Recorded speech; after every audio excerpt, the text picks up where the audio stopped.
Hello, my political people out there, and welcome to my tutorial on how to make a good political argument and have a good discussion.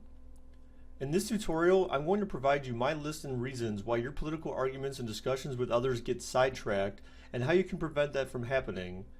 Have you ever been in a discussion with someone who normally agrees with your views and they disagree with you? My list may help explain why. Have you ever been in a discussion with someone with opposing views and you're unable to convince them of your argument? My list may help explain why. The way you say things or try to explain things could be driving a wedge between you and your target person or audience.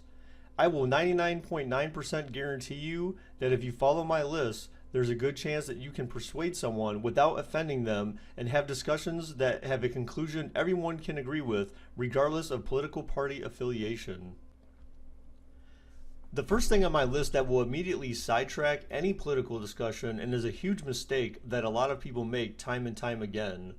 That mistake is to assume one's political party affiliation and draw a line in the sand before the discussion has had a chance to unfold. Think for a second about the ideology of Democrats, Republicans, and progressives. Imagine if these ideologies came in cans just like some foods do. That's a really silly thought, isn't it? It should be. Generally speaking, nobody is just one thing. I also like to think back to a Chris Rock skit from the past. Anyone who makes up their mind before hearing the issue is a fool. Lastly, anyone can be affiliated with a particular party and not agree with everything that party stands for. Believe it or not, this is the case. Just because someone may identify as a Republican or have conservative views on one topic doesn't mean they are conservative on all topics. The same goes for anyone with generally liberal views as well. The second thing on my list that will immediately sidetrack any political discussion is name calling. Stop it. Sadly, name calling could have been the first item on my list because it's just as important and it also happens a lot. It is embarrassing as a human being to have to tell anyone over the age of 5 to not throw insults at others, something we all learned back when we first started school and first started to interact with one another. By name calling, yes, I am referring to swear words and insults, but I am also referring to politically charged terms or phrases that have come up in recent years, such as safe spaces, snowflake, etc., etc. I don't care who you are or where you're from, nobody is going to allow you to call them names and be happy about it. When you insult someone or break out the name calling, any hopes for a civilized discussion, political related or not, immediately vanish.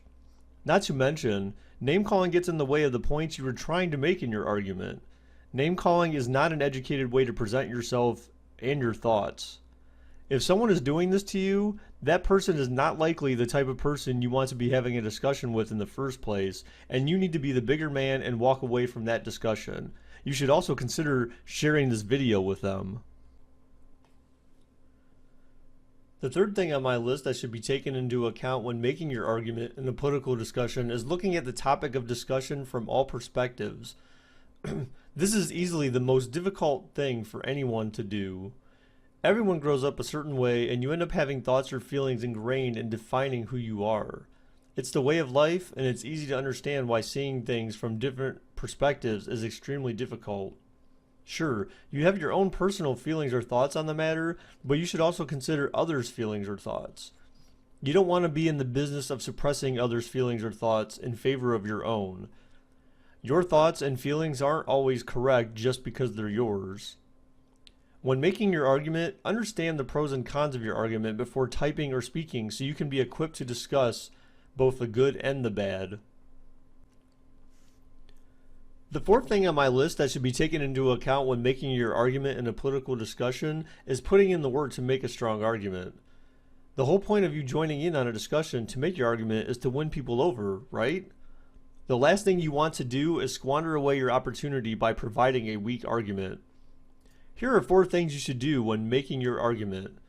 Number 1, do research to understand the topic of discussion. If the topic is not something you're intimately familiar with, it's best to do some research before you make yourself look stupid. Watch videos, visit various news sites, etc., etc. Number 2, use multiple sources for your information. We all know that today even more so than in the past, that news organizations such as CNN or Fox align themselves with political parties. The same applies to online news sources such as the Washington Post, New York Times, Huffington Post, and many more.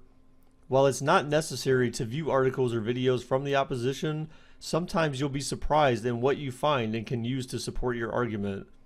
Also, do not use headlines alone as sources of information to support your argument. News sites and feeds intentionally have headlines at times to draw in clicks from the masses, only to find that there's more to this bold one-liner than meets the eye. Lastly, do your best to call BS on the content you are reading. Politicians and political writers have a skill that you may not be aware of: salesmen. Salesmen tell you what you want to hear, and in the case of politicians, but it's up to you if you want to take them at face value or dig deeper and to get better info. Number 3, when you're finally ready to write your argument or speak it, use as few words as possible. Nobody wants to read a book or an essay online on a political topic unless it's from a known news source. When making your argument, use as few words as possible, but don't generalize too much, otherwise people could get the impression that you're not fully clued into said topic. Number 4, don't be afraid to provide your sources. It's actually one of the best things you can do to allow others to counter your argument. Maybe someone else who reads or watches the same thing as you interprets something differently, and there's always the possibility that in the heat of the moment you misunderstood the content. You also have to consider that as part of your argument, you are trying to be a salesman yourself and persuading others. In your argument, you might be providing snippets of info from an article you read without the full context, and while people can assume that you are providing this information in the correct context, most people are not going to assume that. So, providing your sources will allow others to review the material in the same context in which you did. If you are afraid to provide your sources, then either you don't agree with your sources or you have a very weak argument. The 5th thing on my list that should be taken into account when making your argument in a political discussion is staying on topic. One thing people love to do these days, especially in the political landscape, is change the topic of discussion slyly, also known as a pivot. It's human nature to have a desire to win, and at times people will go to great lengths to do whatever it takes to do so, even if that means taking a topic and turning it into something safer for them to discuss, as to distract from the original topic. Generally, people do this either when they feel that you've gained the upper hand with your argument, they are not well versed on the topic themselves, or they're just not comfortable discussing the topic for one reason or another. For your sake, do not use a pivot as a means to try and win an argument, but also hold others accountable to stay on topic. The 6th thing on my list that should be taken into account when making your argument in a political discussion is listening. With social media playing a more prominent role in discussions and a platform for people to present their arguments, listening, in my opinion, has become a thing of the past. Social media these days has provided a platform where a lot of people just want their feelings, thoughts, or ideas heard, but get offended anytime someone wants to challenge them. To an extent, listening goes hand in hand with the previous point I made about seeing a topic from all perspectives. Don't assume people are just challenging you just because they are trying to be difficult or have some personal vendetta against you. Take some time to listen or read what people are saying to you. My next point will cover in more detail how to process the information you read or hear from others. The 7th thing on my list that should be taken into account when making your argument in a political discussion is to ask clarifying questions. An important tool in life is your ability to comprehend what people are saying to you by asking questions. If you have a job, for example, think of it this way. If your boss gives you an assignment, what's the best way to convey to your boss that you understand the assignment? You repeat the assignment back to your boss in your own words, and if they agree with what you are saying, then that shows you accurately comprehended what your boss said to you. The same concept can be applied to discussions with anyone.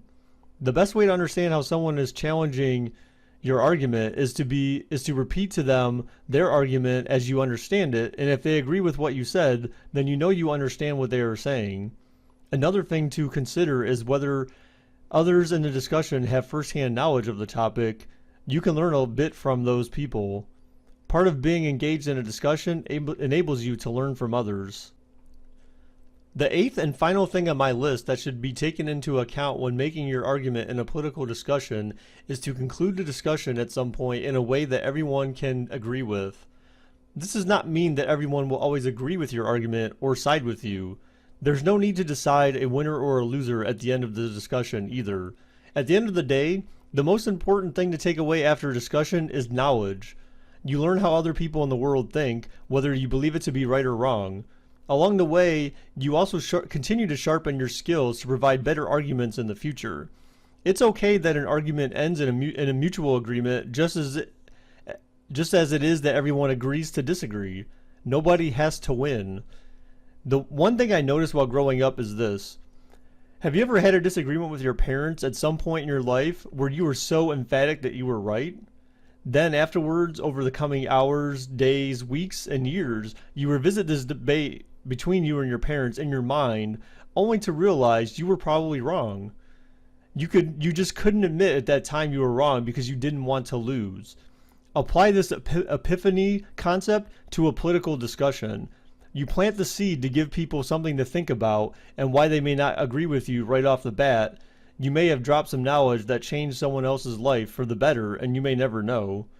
I encourage you, however, especially if in the wrong, to get back to the discussion after it's been closed and convey what you have learned or why your argument may have changed since then. In conclusion, I hope that by listening to this video you have a better understanding as to how to discuss political issues with others and present your argument in an educated way. I also hope that these tips will help ensure that more of your discussions end without a fight and name calling and make for longer lasting, educated discussions filled with substantive information.